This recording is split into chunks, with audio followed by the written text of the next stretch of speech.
السلام علیکم۔ آپ کا دوست homeopathic doctor Hammad Shabbir. Morning sickness, صبح کے وقت متلی یا قے کا آنا پیگنینسی کی علامات میں سے ہے، جو آخری مینسز کے 6 ہفتے بعد ظاہر ہو سکتی ہے۔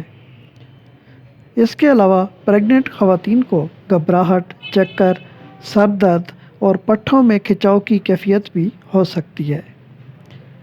اکثر پریگننٹ خواتین کو متلی اور قے کا آنا معمول بن جاتا ہے۔ ماہرین کے مطابق پریگنینسی کے دوران متلی اور قے کی شکایات پریگنینسی کے 20ویں ہفتے میں ختم ہو جاتی ہے، لیکن بعض خواتین کو پریگنینسی کے پورے دورانیہ میں متلی ہوتی رہتی ہے۔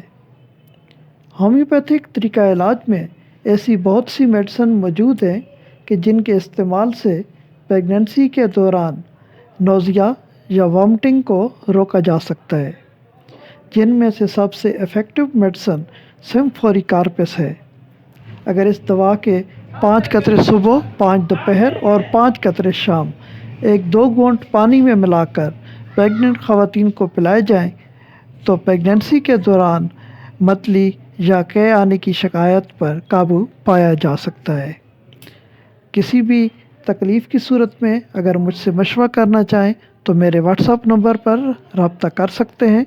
دعاؤں میں یاد رکھیں۔ اللہ حافظ۔